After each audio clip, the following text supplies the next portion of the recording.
something that you got to remember. These little people that we are raising one day are going to become adults, like you, like me. You know how smart you are? Because I know how smart I am. I know how intuitive I am. I know about things that I think about that I experienced as a child. Now, as an adult, I understand what they really meant. I understand what my parents may have been dealing with or going through. Remember that this is going to come back on you. When these children are adults, you are going to be the person who has helped shape them and make them who they are, whether you want that to be the case or not. What's up, YouTube? It is your girl, Lydia Caesar, aka the Sassy Wife, and I'm back with another video. You guys, today's subject is really good. This was actually my first request video. Somebody requested that I cover this subject, and when she made the request, I was like, yeah, that's a good one. She wanted me to do a video on blended families. Listen, we would all like to pretend that the blended family is easy, everything is hunky-dory when you all come together, but let's keep it real, it's not. And we gonna talk about it. First of all, if this is your first time on the channel, welcome. Please hit the subscribe button. If you are into music and family, this channel is for you. I'm providing content at least 3 days a week, either musical content or some kind of family content, parenting, being a mom, being a wife, all that good stuff. And then also in the studio making music. So hit the subscribe button if that sounds interesting to you, because the content is going to keep on rolling. Let's get into the video. The blended family. I feel like a lot of people are dealing with blended families now because people are choosing to get married and into serious relationships later on in life. So a lot of times when you meet that special someone, that special one that you want to spend your life with, they just might have kids. And that is going to mean you are going to have to become a blended family, or also a step parent. And while people make it look fun and beautiful on TV and on social media, and while it is and can be such a beautiful and wonderful experience, it can also be very hard. It can be very hard on you physically, and it can be very hard on you emotionally, mentally, spiritually, all of that. The blended family can really test all those levels in your life. And so I have been living in a blended family for the past 7 years, and I want to talk about it. The first thing I would say is that you and your partner have to come to an extremely high level of understanding, okay? And when it comes to the both of you, I think it's important to expect little and appreciate everything. It's very challenging to get into a situation like this and expect your partner to all of a sudden just become the parent to your child. It's important to remember that your child has parents. Your partner is now a bonus in your situation.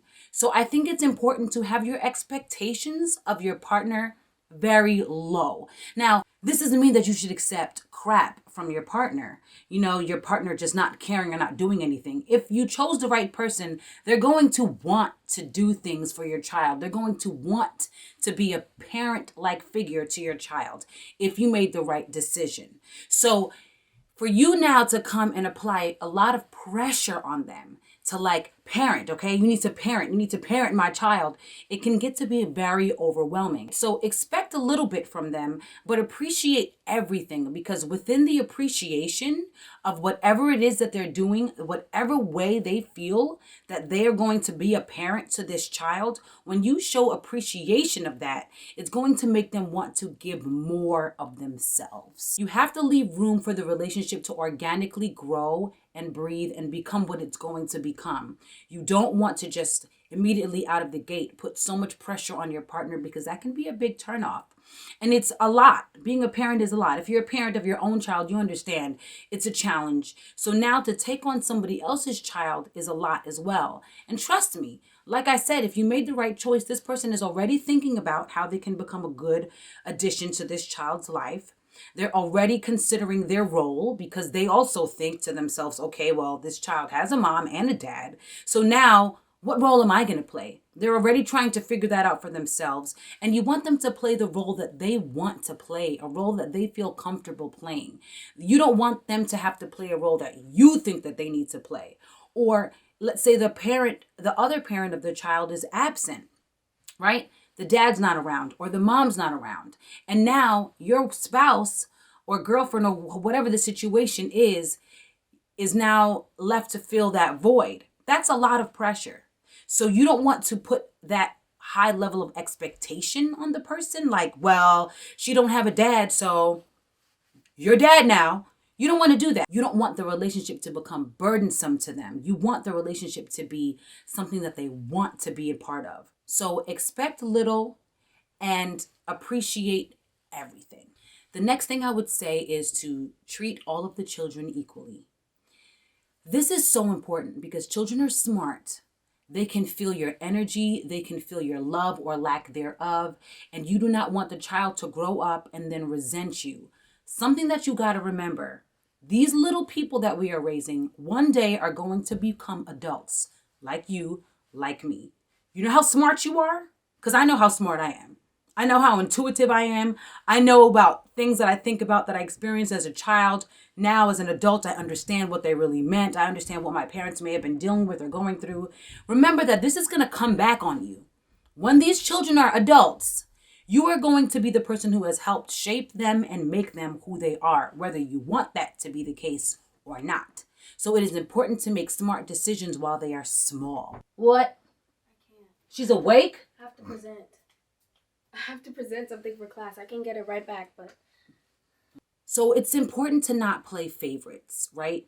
The love that you have for your child, your natural born child, is, I can't even put words to it because that's how great it is. There's such a high level of love that you have for your child.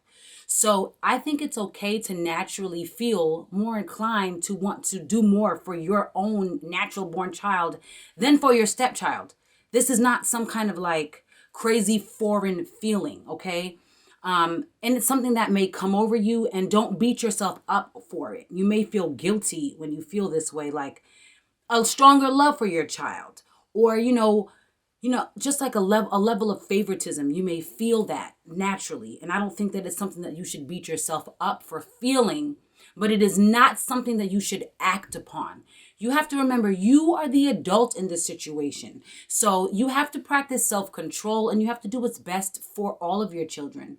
And if you love your spouse, you love your partner, their child should have the utmost priority in your life. That they should be a priority to you, just like your own child is. And the greatness that you want for your child, you should want that same level of greatness for their child as well. What I'm sitting here telling you is that feeling may not just naturally be there. You may not just naturally want that. But it is your job as an adult, as a responsible adult, as a co-parent, as a step-parent, to make yourself want those things for the child, so that you do not choose favorites. You're not treating your child better than your stepchild. It may be a situation where the whole family's not together. It's just you, your natural born child, and your stepkid, or just you and the stepchild. And you may not have that initial natural love that a mom has for a kid or that a dad has for their child.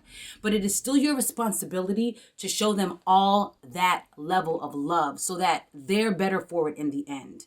You never want the child to feel left out. You never want them to feel like a stepchild. You want them to feel like loved in the utmost. So it is a really important thing for you guys as a family to not play favorites. And that goes on both sides, no matter what the situation is. Do not play favorites. Now, you may be in a situation where you don't have any kids of your own. And in the same, the same call to action is there for you to do your best to love that child like you would love your own child. And I'm here to tell you, it may not be the first initial instinct of you. You may be like, okay, I don't want to be around this child right now because this ain't my kid. And there's going to be days that you're going to feel like that. And those days you're going to have to suck it up and love that child like they're your own. You're going to have to do it because the child deserves that. And you got in a situation knowing, okay, my partner has a child. So that becomes your responsibility, and it is your job as a parent to level up and get yourself to that place. Okay, Amara is not going to let me finish this video. All right, I'm back without my child. Another thing that's really important to do is to talk with your partner about expectations, about things that are bothering you, about challenges that you're having.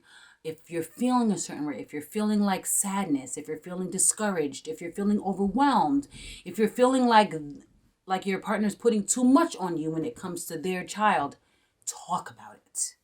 If you don't talk about it early and often, you will start to resent your partner. You will start to resent the child. This is something that will happen if you do not discuss these issues. If you need to see a counselor, get a counselor involved. Whatever it is, do not let it fester. Get ahead of it before it gets out of control. Communication is already important in a relationship, but when it comes to co-parenting, when it comes to being a step parent, when it comes to a blended family, the level of communication that's needed needs to really level up. We cannot be two immature people. You have to both be mature enough to come to the table, discuss what's going wrong, find a solution, and do your best to fix it together. I also think it's really important to acknowledge within yourself the level and the magnitude of a task that this is, and to give yourself credit for everything that you do, for everything that you bring to the table.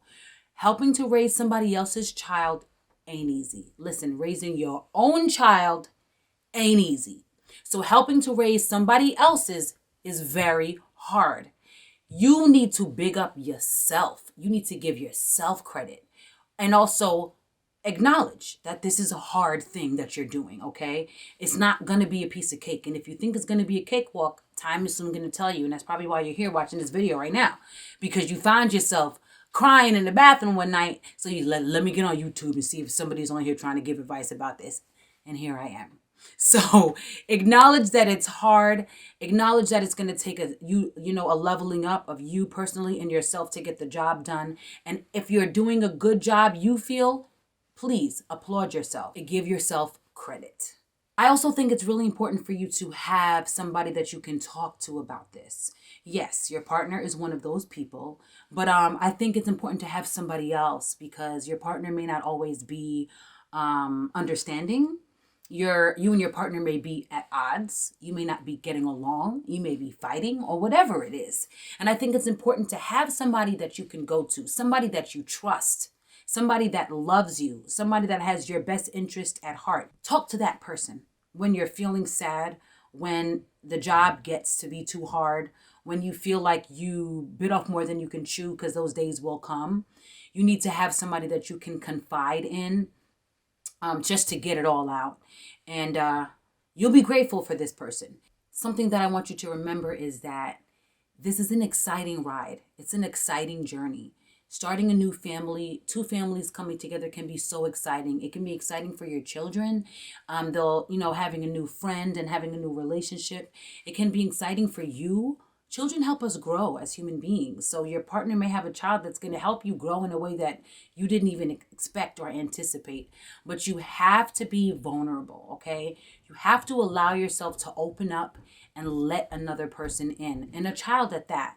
But if you talk, if you communicate, if you let each other know your expectations, if you keep the expectations low and the appreciation high, you two are going to kill the blended family game.